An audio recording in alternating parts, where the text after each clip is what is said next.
everybody to Learning with Belvista Studios. Today, I have Ali on the show. And as you know, the intention of the Learning with Belvista Studios show is to learn from people that we're curious about so that we can be better and serve our clients better. But today is a special show, I reckon, for you as the audience, because I've specifically picked Ali to help you, because we get a lot of questions about, I'm a teacher, how do I transition to instructional design? And that's what you're all about.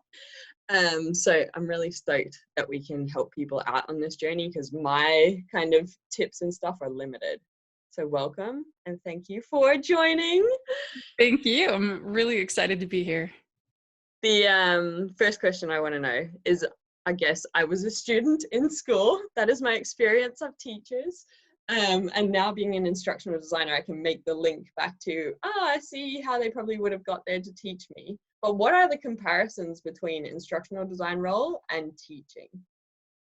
Great question. There are actually a lot of similarities. Yeah. And there are definitely some differences. You don't have to do lunch count and attendance and data entry of scores. Like a lot of teachers who love teaching and education and learning and effective learning strategy, they're obsessed with instructional design. Wow. They thrive in it and they do really, really well. And those that like creating learning materials and learning resources. Yep. And then, yeah, you don't have to do a lot of the things that after, X number of years as a teacher, you're really tired of. And things that lead to burnout, instructional design doesn't have those things. But people that really love pedagogy, like methods of instruction, if anyone loves Bloom's taxonomy, they're going to love, the needs analysis part of instructional design and so many more things. Learning objectives. Yeah, just so many different things about education go hand in hand with instructional design. That's cool that you've started there, because already I'm like, oh yeah, I'd like that job. I guess that's one of the things that I get concerned about for teachers, is that they've started this career as a teacher and got into it and studied for so long to do it. And you don't need to necessarily study for instructional design, I believe. They've studied so long and they've had some sort of desire to be a teacher in the first place. And my thing is, like, check yourself, like whatever is faded from that desire now, make sure, like, I don't want you to get into instructional design and it's just another career that doesn't work out for you. And like taking the time to actually go, what's important to me, what's wrong with teaching, or what doesn't work for me about it anymore. Do you have any advice on kind of the questions people can ask themselves with that, so it doesn't become another job? Like, people get into teaching for really good reasons, to help others, to educate the future, all this kind of like really nice stuff. But yeah, tips? Yeah, excellent question. Definitely. For teachers who are trying to figure out what is it I want to do next. Well, first off, I think when teachers start feeling a little stagnant or a little unsettled of like, why am I feeling this way? I used to be so happy in this job, or maybe they didn't. For some teachers, like from the get-go, they know like this isn't the place to be. They just wanted holidays. Yes. Yeah, there are a lot of them as a teacher. That's nice. It's helpful to know some of the research. By year 5, 60% of teachers that are, well, sorry, not even by year 5, but basically when we look at the research of why teachers are doing something different, we see the majority of them, and this is research from Gallup poll, so it's a very legit source. Okay. But most of them, they indicate that they are looking for growth. They're looking for advancement. And, it's not like they're upset about this and upset about that. Instructional design is a great way to grow. After teaching some of the different opportunities I had, we're doing ed tech training and educational consulting and teaching at the university level, things I really, really loved. Yeah. And for some teachers who are like, I don't know which opportunity we're doing, is instructional design a good fit? I have a quiz that they can access at teachertransition.com/quiz. And it will help them see, they just, answer a handful of questions. And if it says, based on what you've said, the right fit for you is instructional design, then they can trust it. Good things to look for are, sorry if I tap my mic. Do you like creating learning resources? Do you like thinking about instructional strategy? You know, if you have free time at work, or like, do you like, that creative side of what's going to bring about effective learning? If you're answering yes to these things, that's a good indicator that you really, that the field would be a good fit. So yeah, you and I both know that even as an instructional designer, there are a lot of different job placements. And sometimes the company you work for, or being your own company, sometimes it's more of a fit of the company, of what you like and don't like. And so I have seen some teachers that, well, one in particular that comes to mind, that have gone into instructional design and they didn't stick with it, but it wasn't because they're not a great instructional designer. They were working all alone on a project completely by themselves, you know, and they're a very social person. And so anyway, and I have resources and tools that help people, that help teachers who are going into instructional design to identify which job type of an instructional designer is a good fit for their personality and their preferences, and that's really things cool. like that too. So we'll put the link for everyone that's watching in the description, so you can explore these resources, because they already sound valuable and we're just like at the surface level of them. In terms of, let's explore those placements, like what can people, because I think it can be very hard to look at a job website and just see the title instructional designer, or could be learning designer or learning experience designer. So there's a few different role titles, but then to know what's beyond that, you kind of don't know until you land a job, I guess. So what kind of placements can people expect, or be niching, I guess, as well, as another way that I like to look at it, because you'll have personal interests. So you might be drawn to like the nonprofit sector, or working in healthcare and things like that. So tell me about that. Definitely. I break it into a handful of categories. And, you know, we've got information about these categories and interviews with people that work in these different categories. But if someone wants to work at the university level, or if someone wants to work for an educational organization, a school district, or a school organization, and that might be a lot with an LMS, a learning management system, or different tools and things like that. There's also working corporate. Sometimes teachers hear the word corporate and they get a little intimidated. Let's just say company. It's pretty much just the same thing, you know? And so inside of companies, for teachers, it's helpful to break it into two categories. One is going to be non-educational companies, and the other is going to be educational companies. All of it deals with learning, with training, with developing skill. You know, learning and development is what it's frequently called. And so, development is just another word for learning, progressing. So, and then people can work independently. They can do freelance. They can work, or they could work at an agency. And that's a little bit of drinking from a fire hydrant, but you get fantastic, you know, you get a lot of exposure to a lot of different things. And so, and I've been able to work with education companies and with corporate non-education companies. And I'm connected to a lot of instructional designers that work at universities.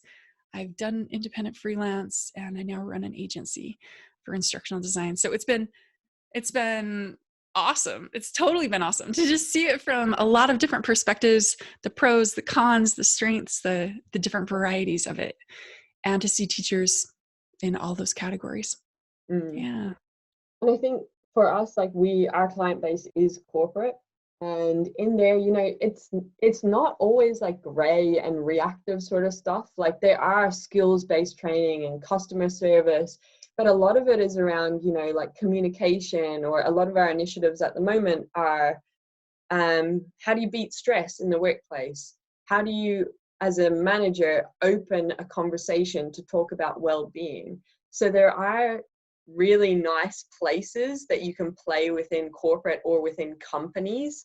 And what I think my personal connection, probably why that is our client base, is that I like that has such a big impact, and then it shows results in terms of like them making more money and being able to serve their customers better, and you can measure the improvement quite well, which is quite cool. But yeah, don't get turned off that it's going to be boring, is my advice from working specifically within that industry. And one of the other things I just wanted to add, and this you'll be able to share as well, you mentioned like an LMS, and I quite often see the LMS as the it's shoved onto one of those dot points on the on the job advertisements. Definitely do not get turned off by that.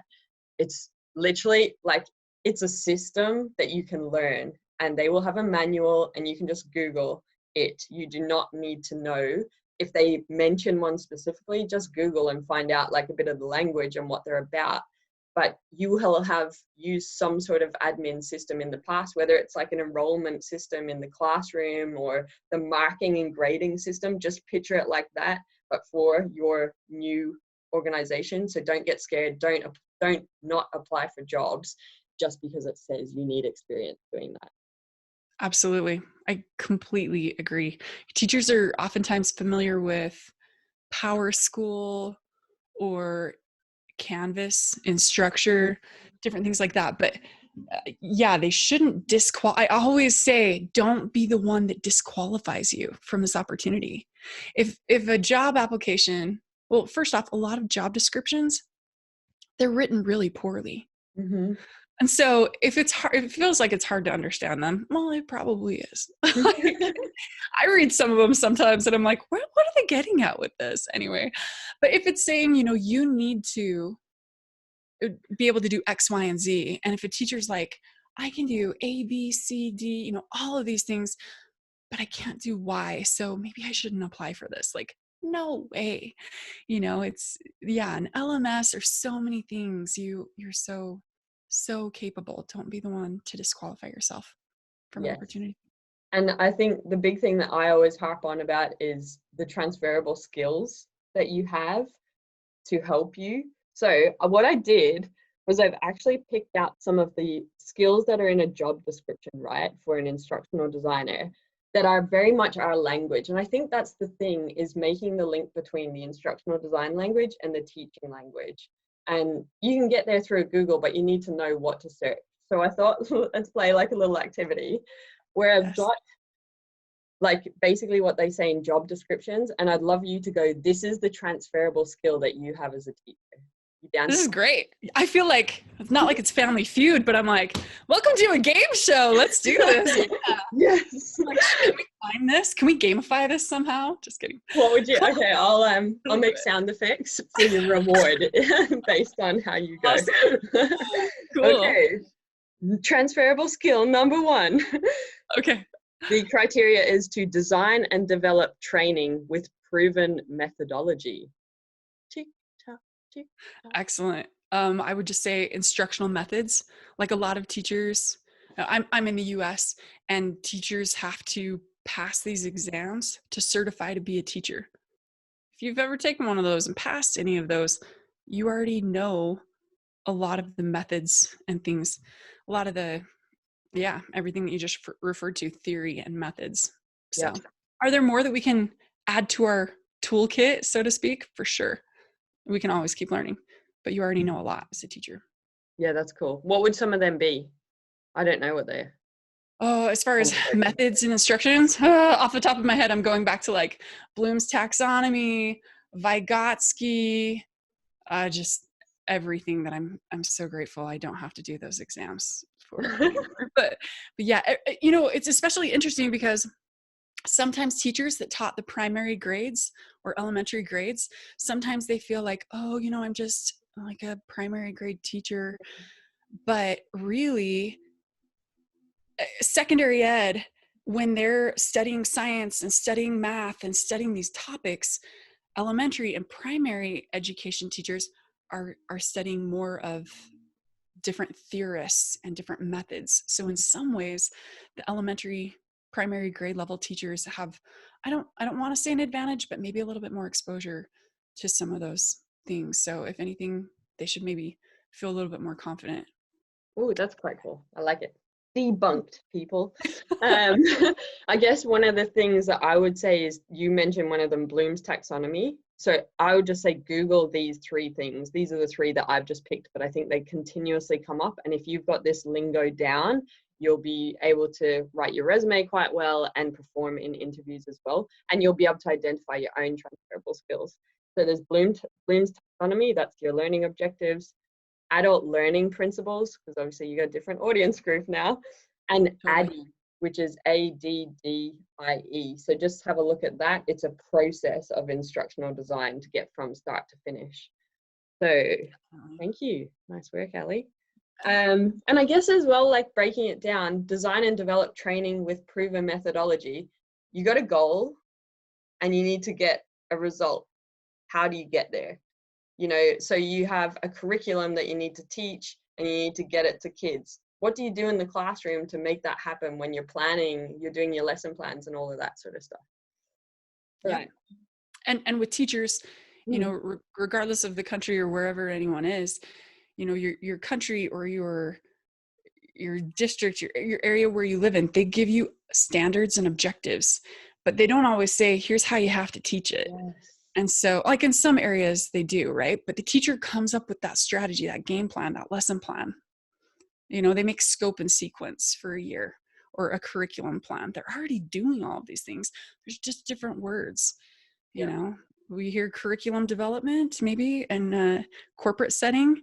And then for teachers, yeah, they know it as like curriculum development or whatnot. But they also, if you think of a year scope and sequence and lesson planning, anyway, I have a whole kind of glossary of a teacher translation tool of here's how we say it in the business world. That's and here's so what good. It looks in the classroom. And so anyway. That's so good. So good. Okay, next one. Conduct a training needs analysis.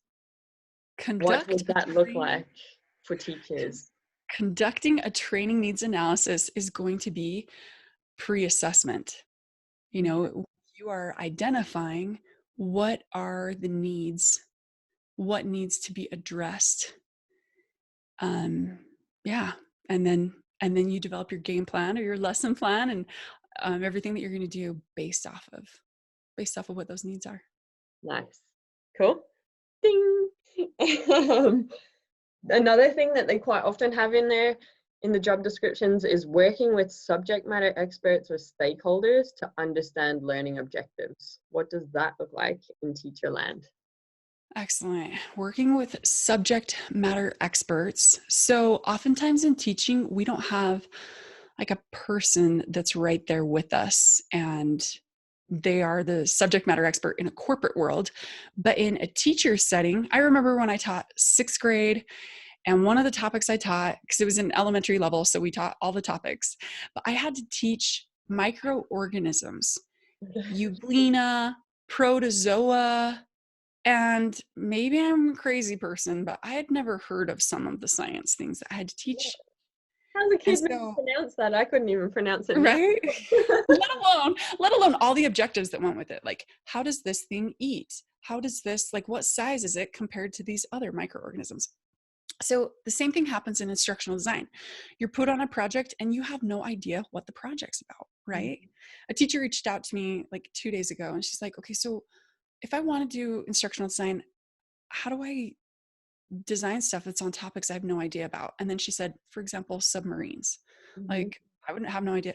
Well, as a teacher, sometimes we're asked to teach stuff and we don't know the topic, but our subject matter expert is often our books, like our materials, our textbooks, or whatever our school organization or district has paid for. And we learn from those resources or we do personal research on the topic.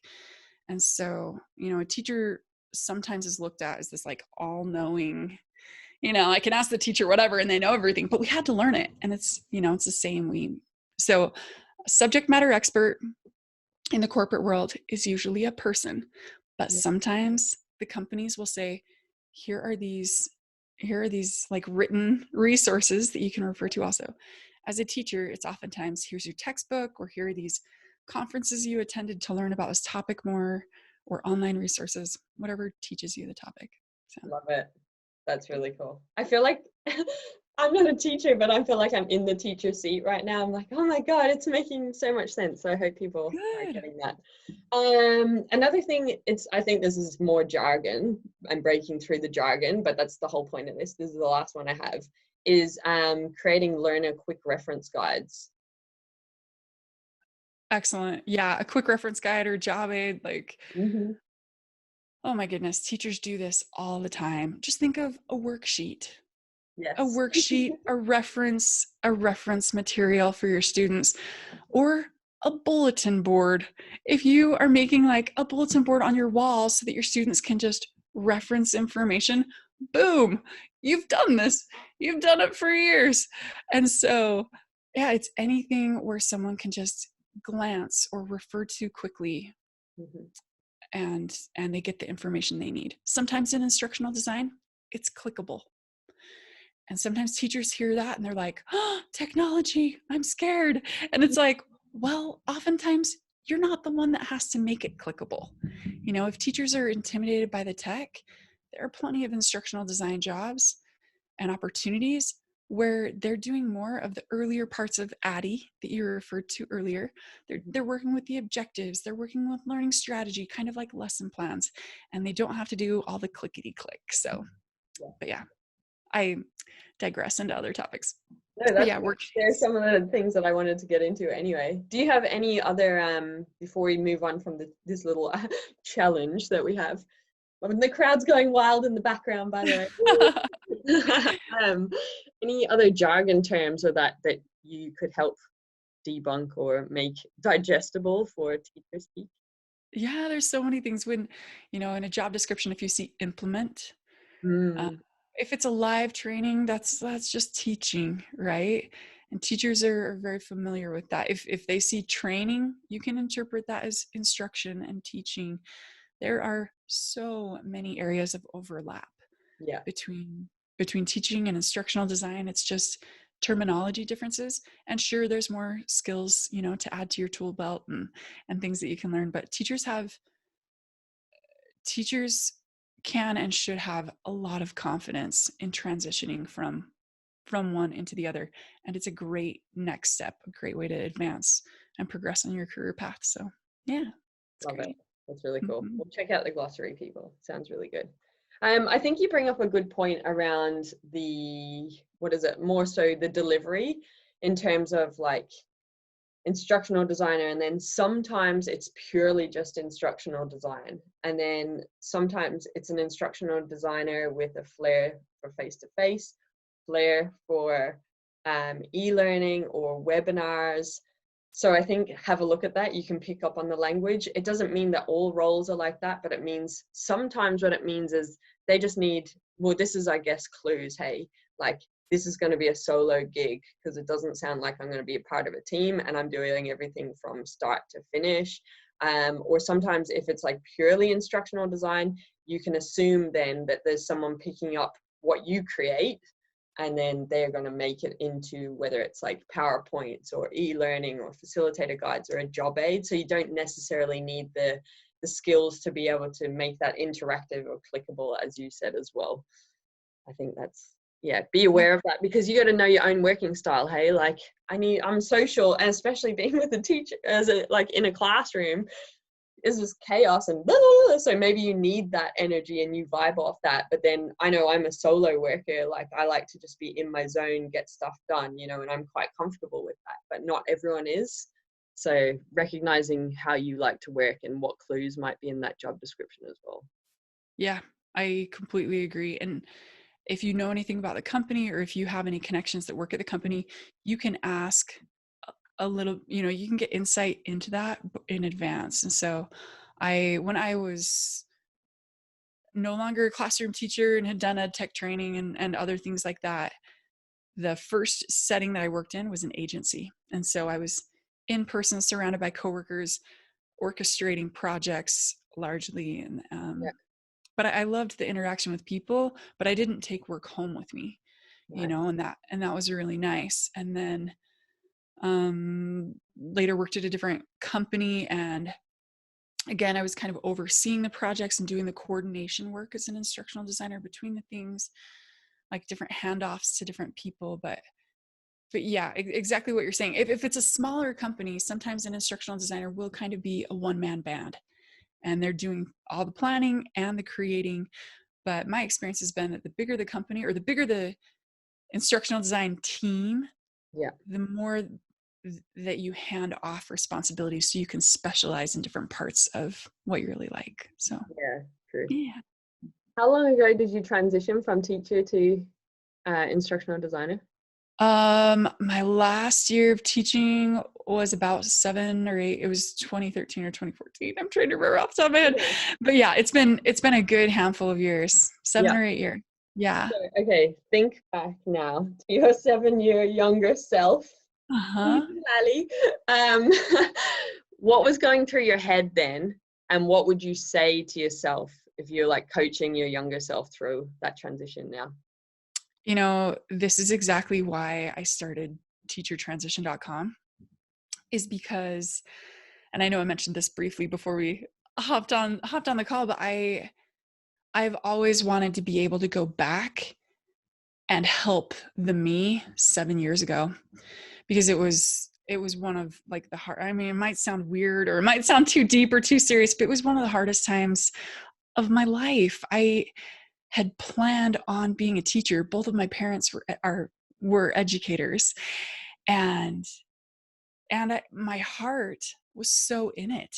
And I had great students. I was in really fortunate circumstances. Great students, great administrators, and I was doing a really good job as a teacher. Like the data showed it, and good feedback from students and parents and whatnot. But then I started feeling stagnant, and I wasn't my happy self that I had been.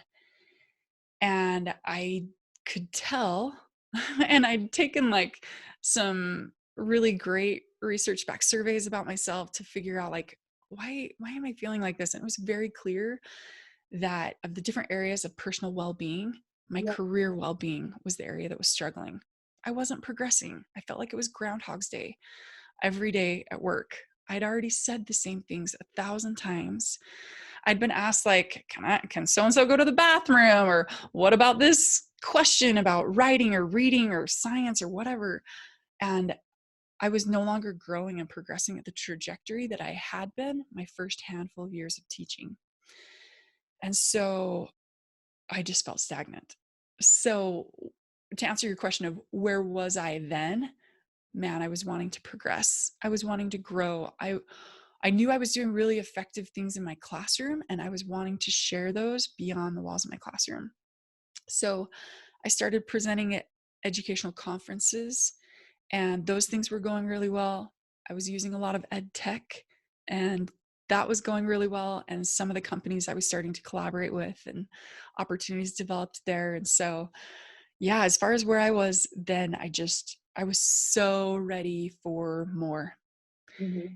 And, you know, now that it's a handful of years later, I currently don't want to be in like a corporate setting at a workplace. And now I get to work from home, and it matches where I am right now in life. And it's just nice that as you keep growing and progressing, learning new skills, adding to like your toolkit of what you personally can do, that you can be more flexible. You know, I don't feel like the only job I can do is at a school building on their schedule, you know, with like, and on all of their terms. Yeah. I've put a lot of experience behind me, and you know, and I'm very happy where I am now, but I also love seeing I can take it different directions for my future. But that wouldn't have happened if I would have just, I don't want to say put up with where I was or what was going on, but like it takes guts to follow your gut. And when you innovate yourself, if you're going from something that's very traditional and predictable, Mm-hmm. I remember thinking my coworkers might think I'm crazy, that Mm-hmm. I'm doing something totally different. I can't talk with the people in the faculty room about where I'm heading toward. So it was a lonely, and it was a hard Mm-hmm. process, but oh man, I'm like not just so much happier now. or more fulfilled, but it just feels good to follow your right personal path. Yeah. That is honestly like what was definitely coming through that story. Like what you were sharing is like, trust yourself 100%. And I guess it's kind of like, there's no shame in changing careers either. It's okay to do that. Like, we don't have to, just because you studied something for a few years doesn't mean you have to stay in it for life. It's listening to what you've just said, your own path. And I guess if you think about that decision back in the day when you finished school, and you're like, what am I going to study? You know, what am I going to that was a big deal back then, but you did it, and then you went down this path, and then it was about getting the job. So you've had these kind of challenging milestones already that you've overcome, and things have worked out and they've been really good, and you've just adapted and shifted, and this is just another one of those. Yeah. And to the point of what you said, like there's no shame in it. A lot of teachers do feel teacher shame, because some of them, you know, they associate like a job as a teacher is a very people person job, and like, oh, I love my students. I'm like, you know, a lot of things like that. And they feel like, oh, if I'm giving up on teaching, I'm like, am I giving up on society? And so there's definitely mindset things of it, you're contributing in the world and you're needed in the world, not just in a classroom. And you're still helping people and members of society in a different role and in a different way. So to not feel that kind of shame, but if you're following what feels right, then it will make sense later on in the future. So just cheer me on. That's feeling that. It's almost like you define your impact on the world, not your role title. Well said. Really well said. Yeah. Okay. The resume. Do you have tips? So we've kind of looked at the language that are in job descriptions. What are your tips for getting your resume together? I know, like, I don't apply for jobs anymore, but when I was doing that, I went hardcore. Like, it would take me 3 days to prepare, because but I'd only do it for jobs that I really, really wanted. And I was getting like an interview for them, because I'd done the soul searching. This is for me. Looking at the language, putting so much effort into, like, they use that language, what does it look like, what experience do I have already that's my transferable skills. And my resume is like mini paragraphs for each of their things, basically, in response. And I also would be Googling behavioral questions and answers for those key words, and having a look at examples online, and then going, that's how they're saying it. I know a story or something that I've done in the past. So yeah, I can do that. So when they asked me in the interview, so I was making connections like that. What are your tips though for teachers transitioning in terms of building and presenting their resume? Excellent. For a lot of teachers, making a resume is kind of, I don't want to say a new thing, because they probably had it when they applied, but just as a lot of teachers don't have a LinkedIn profile, a lot of them don't have, you know, current resumes. Progressing in a school district is oftentimes it's just a year-to-year thing. So in the course that we have a resume template, and teachers can just download it, and it's easy to customize based on the job descriptions. And so what I recommend is you look at the job description, and then we have activities that we kind of walk people through, but, you know, highlight the verbs, circle like specific nouns that they're looking for. Most resumes, unless if you are handing it to someone in person, if you're applying online, it's going to go through ATS, and a lot of them are just going to get disregarded in the first place, unless if you're using certain terminology and things like that. So yeah, I would just have that job description kind of like you're talking about, and work the two together, put them side by side. And for a lot of teachers, it's hard to extrapolate and just take out teacher lingo. But doing so lets them know that you're serious about the future with work opportunities, not just that you're looking for more teacher opportunities by having lots of teacher lingo in there. So yeah. I think a lot of people say, are there many teachers in instructional design? But it's so surprising how many people started their careers as teachers. So yeah, it's definitely a way a previous path, I guess. In terms of the resume, what are the essential things? So that ATS thing, I'm going to assume, is some program that your paper or your electronic thing goes through, and it scores a certain amount of points, and then it's like, oh, this one progressed to the next stage. Is that right? Yeah. So like if you're applying online for a job, Yeah. a lot of companies, let's say it's a big company, Yeah. that your resume doesn't get seen by a person, at least not initially. It goes through a computer system. And that computer system, let's say an instructional design positions for Pearson education. Okay. Well, if it's not like the hundreds or thousands of applicants for the positions. It's not, there isn't someone named Joe or Jane that's sitting there going through every resume. Yeah. It's done with technology first. And so that computer system is the gateway.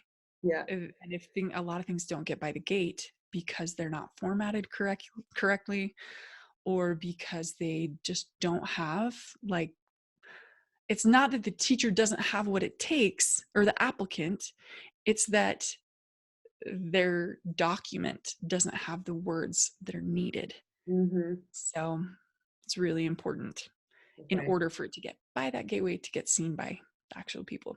And Pearson, for example, they hire teachers straight out of the classroom with no formal instructional design experience. It's not all of the instructional designers that they hire every year, but it's some of them. There's value in them having classroom teachers. And so anyway, but yeah, there's different things that set a teacher up for success in applying for those positions. So yeah, well, I guess those keywords, make sure they're in there. Don't let yourself down at that first point.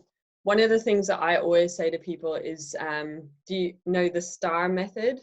It's like situation, task, action, result. So yes. I do that I did in my resume. I would have that. So this is the keyword you're looking for. This is the situation that I have done, the task, the action and result I got that demonstrates I can do that.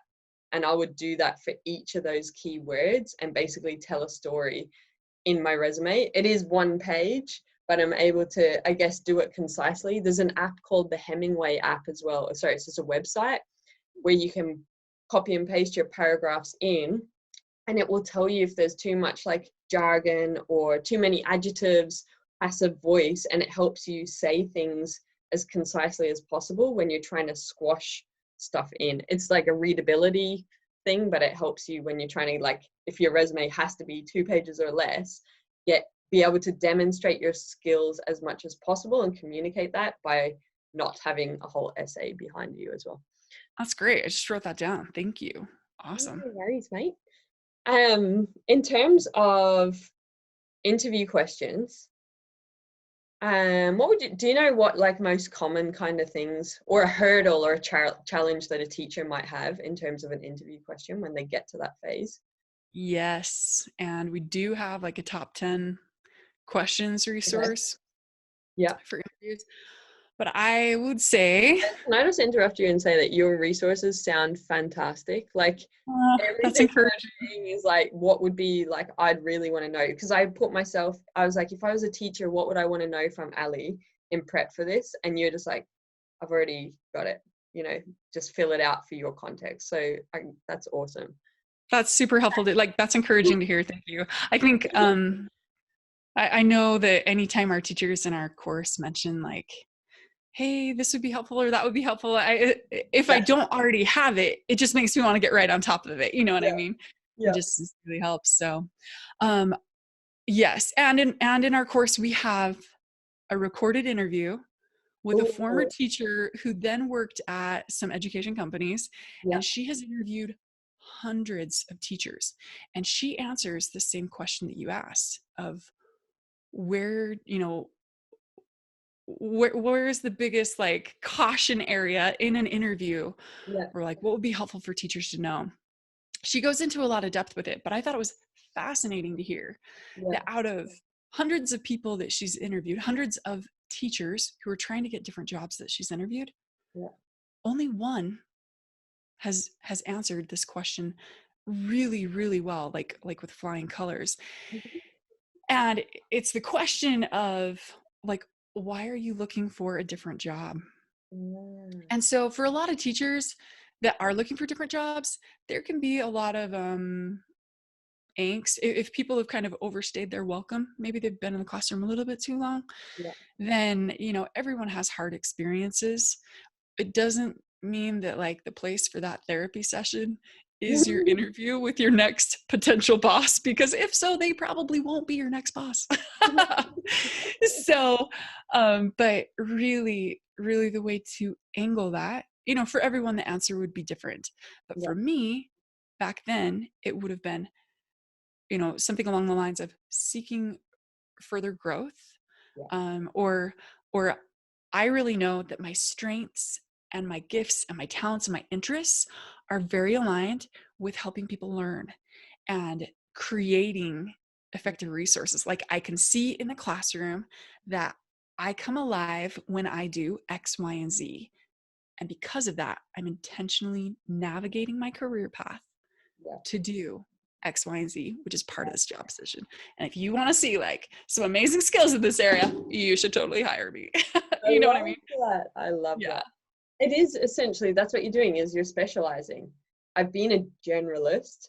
I love this specific part about my role and I want to go all in on that. That's how I got to where I am, actually. HR, organizational development, and then I was like, but I really love the learning side of it. So instead of getting into like the employee relations and all that, which I was like, I don't like that, it's so negative. No offense to anyone that does that, but it's not me. And that's why you got to understand your strengths, like you were saying, and then you niche in on it and you specialize in it. And you're like, I want to go all in because I know when I'm in the zone, I'm creating the best stuff and I have an impact. And then people are Yeah, like, "Ooh." totally. And they're like, oh, I see. It's not because they had issues with their administrator, Mhm. because what that translates into for the interviewee is like, oh, they might have issues with their direct report or their Yeah, project manager or whatever. It's, leave, even though there might be some baggage or some hard things in the past, yeah, the interview isn't the place for that combo. yeah. So anyway, I love it. teachers are welcome to talk with me about that. That's okay. We can talk about that in our Q&A coaching sessions, but yeah. Yeah, I was just gonna say therapy sessions with Ali. You bet. Bring it. I guess to sum up the interview stuff for in terms of the things that I've learned is, yeah, the STAR methodology and being able to articulate and your transferable skills through that, because sometimes if they are a weighted thing, they're looking to give you marks based on the results that you got by doing whatever that is. So Google STAR, and then also Google behavioral questions and answers for instructional design roles, because they tell you the common questions that are asked and they give you kind of like exemplar responses. They're not great, but they'll give you a taste of what they're looking for. And I guess the things that I always say to practice are, problem solving, challenging situation. When have you innovated? Communication is another one. And I always say the motivation one, which I think you've just handled that really well. I think we should end this on a like inspirational, go get it thing. Transition. Now I've just ruined the moment, but It's good. I was like, we should have some like background music, like something epic, like growing in the background right here for yeah. ending it. For those that are wanting to transition, what kick up the bum message do you have for them to take the leap? I would say like your best guide is your gut.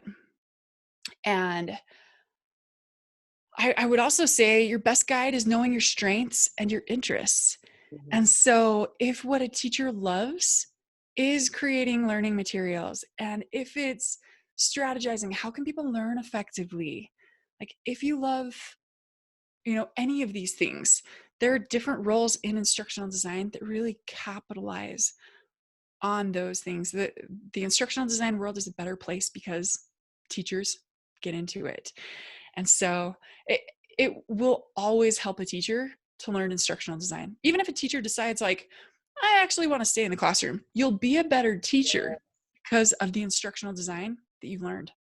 Yeah. And you'll probably be a better teacher with more confidence in what you're doing, because you'll see in other ways like, dang, I'm good at what I do. And now I've also learned more skills to be able to do this more effectively. So it's always a good decision to learn more, to expand your skills.